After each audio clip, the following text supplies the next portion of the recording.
दूर घनी पहाड़ियों के बीच एक छोटा सा गांव था। वहाँ सभी लोग खुशी खुशी रहते थे। गांव का मौसम हमेशा बहुत ही सुहावना रहता था और जमीन बहुत ही उपजाऊ थी। खेत तो मानो जैसे सोना उगलती थी। और हरिया भाई, खेती कैसी चल रही है आजकल? भगवान की कृपा से सब अच्छा ही चल रहा है मुखिया जी। आप तो जानते ही हैं कि गांव की जमीन कितनी उपजाऊ है और धरती माता साक्षात सोना उगलती है। गांव का मौसम कितना अच्छा है बेटी, मैंने तो अपनी पूरी जिंदगी यहीं बिता दी। हाँ दादी, गांव का माहौल तो इतना अच्छा है कि सुबह से शाम तक काम करते रहो फिर भी मन लगा रहता है।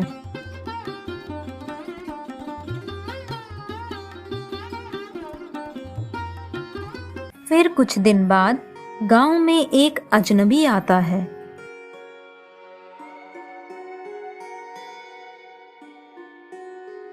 पूरा गांव घूमते घूमते वह रमेश के घर के पास जाकर रुक जाता है।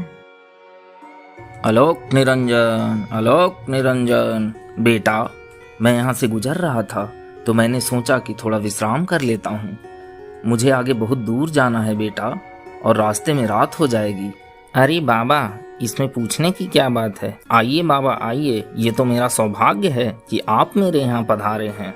नहीं बेटा, मैं एक सन्यासी हूँ, मैं यहाँ बाहर ही आराम कर लूंगा। फिर रात को बाबा खाना खाकर वहीं खटिया पर सो जाते हैं और रमेश अपने घर के अंदर चला जाता है।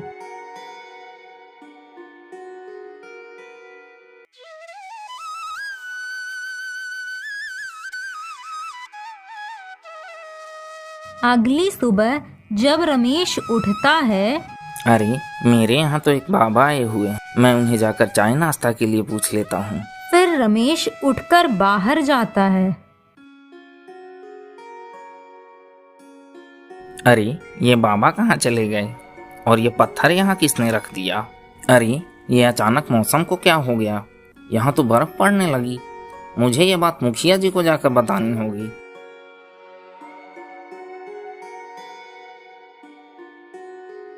दूसरी तरफ हरिया सुबह सुबह जब अपने खेत पर जाता है, अरे ये क्या हो गया? ये तो मेरा सारा फसल ही बर्बाद हो गया। हे भगवान, ये कैसे हुआ? अरे ये अचानक मौसम को क्या हुआ? मुझे कुछ ठीक नहीं लग रहा। उधर रीना नदी से पानी लेने के लिए नदी के पास पहुंचती है। अरे ये नदी को क्या हुआ? ये तो पूरी तरह सूख गई है। अब मैं पानी कहाँ से लूंगी? और ये अचानक गांव के मौसम को क्या हो गया? इतनी बर्फ कहाँ से पड़ने लगी? गांव के सभी लोग मुखिया जी के पास पहुंच जाते हैं। अरे मुखिया जी, देखिए ना, आज सुबह सुबह मैं नदी गई थी और मैंने देखा पूरी की पूरी नदी सूख चुकी है। हाँ मुखिया जी, मैं भी खेतों पर गया था तो मैंने देखा कि मेरा पूरा फसल बर्बाद हो गया है। अब मैं क्या करूं? हाँ मुखिया जी, मैं भी जब अपने घर के बाहर आया तो मैंने देखा कि मौसम खराब हो गया है। मैं आपको कुछ बताना चाहता हूँ मुखिया जी। कल शाम मेरे यहाँ एक बाबा आए थे और उन्होंने मुझे रुकने को कहा, लेकिन जब मैं सुबह उन्हें देखने गया तो बाबा वहाँ नहीं थे और उनकी जगह पे एक पत्थर था जो काफ़ी चमक रहा था, और तभी से मौसम खराब हुआ है। अच्छा, तो ये बात है। आप लोग चिंता मत कीजिए, मैं अभी पता लगाने की कोशिश करता हूँ। उसके बाद सभी लोग अपने अपने घर चले जाते हैं और मुखिया जी रमेश के साथ उसके घर जाते हैं। देखिए मुखिया जी, ये वही पत्थर है और वो बाबा यहीं पे आराम कर रहे थे। अच्छा, तो ये बात है। मुझे तो लग रहा है कि इस पत्थर की वजह से ही सब कुछ हो रहा है।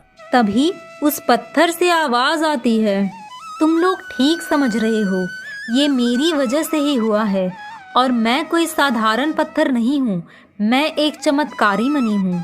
चमत्कारी मणि? ये तुम क्या कह रहे हो? हाँ, मैं तुम्हें अभी अपने बारे में बताती हूँ। आज से 200 साल पहले उदयनगर नामक राज्य में राजा मान सिंह राज किया करते थे। उनके राज्य में सब लोग बहुत प्रसन्न रहते थे और सभी लोग उनकी बहुत प्रशंसा करते थे। महाराज, आपके राज्य की प्रजा बहुत खुश है महाराज, और आपकी बहुत तारीफ हो रही है। मंत्री जी, प्रजा का तो काम ही है प्रशंसा करना। आप ध्यान रखिए कि हमारे राज्य में कहीं भी किसी को कोई दिक्कत ना हो। ठीक है महाराज, जैसा आप कहें, मैं प्रजा का पूरा ख्याल रखूंगा। अरे भाई, हमारे महाराज कितने अच्छे हैं। उनकी वजह से यहाँ कोई भी कभी दुखी नहीं रहता, और वो हमेशा सबकी मदद करते हैं। हाँ, तुम ठीक कह रहे हो। महाराज हमेशा सबका ख्याल रखते हैं और सबकी जरूरतों को पूरा करते हैं। एक दिन राजा मानसिंह नगर भ्रमण के लिए निकलते हैं। तभी रास्ते में उन्हें कुछ दिखाई देता है। ए लड़की, जो भी कुछ तुम्हारे पास है वो चुपचाप मुझे दे दो, नहीं तो ठीक नहीं होगा। लेकिन मेरे पास तो कुछ भी नहीं है। मैं तो एक गरीब लड़की हूँ। मैं तो यहाँ जंगल में लकड़ी चुनने आई थी। तभी महाराज वहाँ आ जाते हैं। खबरदार, वहीं रुक जाओ। तुम्हारी इतनी हिम्मत कि तुम मेरे राज्य में लूटपाट कर रहे हो। राजा की बात सुनते ही वो डकैत वहाँ से भाग जाते हैं। मुझे माफ करें देवी, मेरे राज्य में आपको ये सब देखना पड़ा। मैं अभी सिपाहियों को कहकर उसे गिरफ्तार करवाता हूँ। हे राजन, आप चिंता न करें, वो मेरी ही माया थी। मैं तो आपकी परीक्षा ले रही थी। मैंने आपके विषय में बहुत सुना है। मैं खुद ही आपको और आपके राज्य को देखना चाहती थी। मैं आपसे बहुत प्रसन्न हुई। मैं आपको ये मनी देना चाहती हूँ ताकि आप और भी ज्यादा लोगों की मदद कर सकें। उसके बाद देवी वहाँ से चली जाती हैं और राजा अपने राज्य महल वापस चले जाते हैं।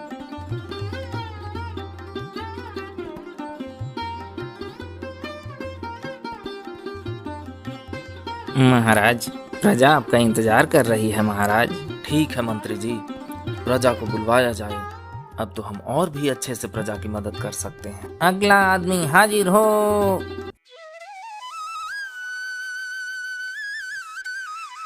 महाराज की जय हो। मैं रामलाल हूँ महाराज। मैं एक किसान हूँ। इस साल फसल कम होने की वजह से मैं अपना घर नहीं चला पा रहा हूँ। मेरी मदद करें महाराज, मेरी मदद करें। तुम चिंता मत करो, मैं तुम्हारी पूरी मदद करूँगा। तुम्हारी सारी चिंताएं दूर हो जाएंगी।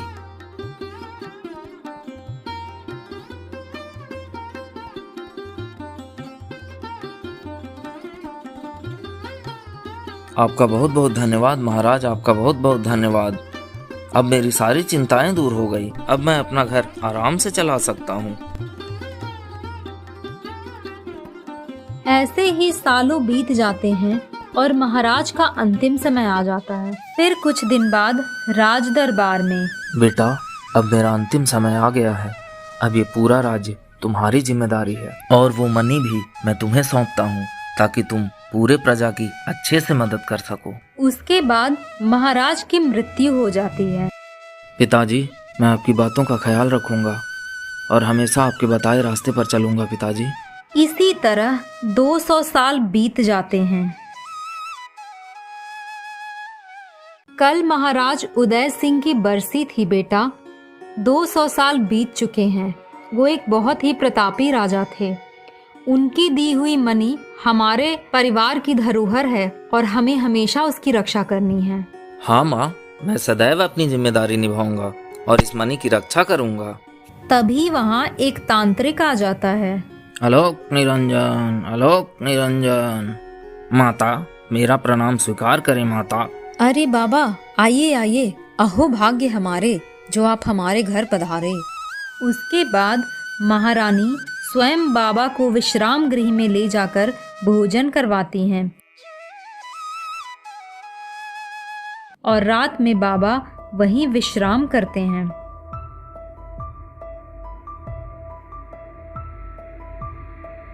आधी रात में जब सारा राजमहल सोता रहता है तब बाबा उठ जाते हैं। कितने दिनों से मैं इस चमत्कारी मनी की तलाश कर रहा था। वो मुझे आज जाकर मिली है।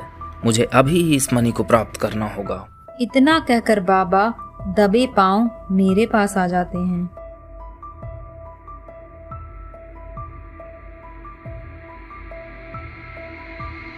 आखिरकार ये मनी मुझे मिल ही गई। अब मैं इस दिव्य मनी को लेकर अमर बन सकता हूँ। इतना कहकर वह कुटिल बाबा मुझे वहां से उठा लेता है और अपनी शक्तियों से गायब हो जाता है। गायब होकर वह सीधे घने जंगल में पहुंच जाता है जहां उसकी कुटिया थी। वह मुझे लेकर कुटिया में चला जाता है।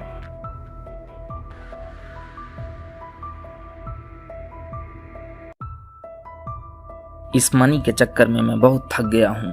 मैं थोड़ा आराम कर लेता हूँ। आराम करने के बाद मैं इस पर अपनी शक्तियों का प्रयोग करूँगा। उसके बाद वह कुटिल बाबा सो जाता है और मेरे प्रभाव से उसे बुरे बुरे सपने आने लगते हैं। सुनो मूर्ख इंसान, मैं तुम्हें मार डालूंगा।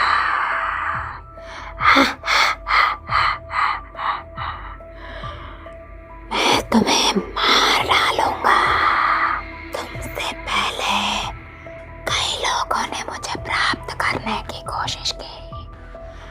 सबका मैंने बहुत बुरा हाल किया। मूर्ख इंसान। अरे ये मुझे क्या हो रहा है और मेरे पूरे शरीर में खुजली क्यों हो रही है? जब से मैं इस मनी को लेकर आया हूँ तभी से मुझे बुरे बुरे सपने आ रहे हैं। मुझे अभी इसे ले जाकर दूर कहीं फेंकना होगा। बाबा को हैरानी हो रही थी कि आखिर उसके साथ ऐसा हो क्यों रहा है, किंतु बाबा को ये नहीं पता था कि मनी देते वक्त देवी ने महाराज से कहा था, हे राजन, एक बात याद रखना कि यदि इस मनी को किसी ने चुराने या नष्ट करने की कोशिश की तो ये मनी उसकी जान का दुश्मन बन जाएगा और यह मनी हमेशा तुम्हारे परिवार के पास ही रहेगा। अभी तुम्हारे पास, इसके बाद तुम्हारे पुत्र के पास और इसी प्रकार सदैव यह तुम्हारे परिवार में रहेगा। इसीलिए उस साधु ने मुझे तुम्हारे गांव में छोड़ दिया और तुम्हारा गांव शापित हो गया। मैं तुमसे आग्रह करती हूँ कि तुम मुझे वापस राजमहल लेकर चलो। जैसे ही तुम मुझे राज्य परिवार को सौंपोगे तुम्हारे गांव की हालत बिल्कुल ठीक हो जाएगी। ठीक है चमत्कारी मनी, हम तुम्हें तुम्हारे सही स्थान पर पहुंचा देंगे। हाँ, हमें जल्द ही इस मनी को लेकर राजमहल जाना होगा ताकि हमारे गांव की हालत फिर से ठीक हो सके। उसके बाद मुखिया जी और रमेश मनी को अपने साथ लेकर चल देते हैं।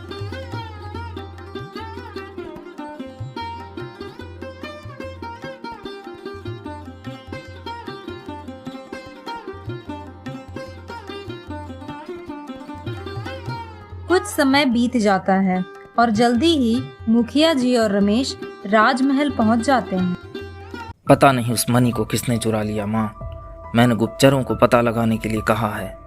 जल्द ही वो मनी हमारे पास होगी। तभी मुखिया जी और रमेश मनी को लेकर वहां पहुंच जाते हैं। प्रणाम महारानी, मैं ये मनी आपको लौटाने आया हूँ। किसी अजनबी ने ये मनी हमारे गांव में ले जाकर छोड़ दिया था महारानी, वो हम आपको वापस करने आए हैं। आपका बहुत बहुत धन्यवाद मुखिया जी, जो आप इस मनी को हमारे पास लेकर आए। यह मनी हमारे परिवार की धरोहर है।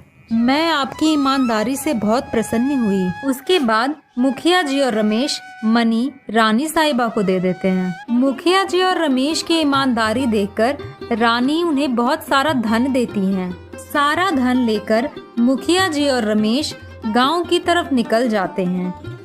रास्ते में आते आते देखते हैं कि गांव का मौसम बिल्कुल साफ हो गया है और पूरा गांव वापस खुशहाल हो गया है। इसी तरह गांव का माहौल वापस खुशहाल हो जाता है।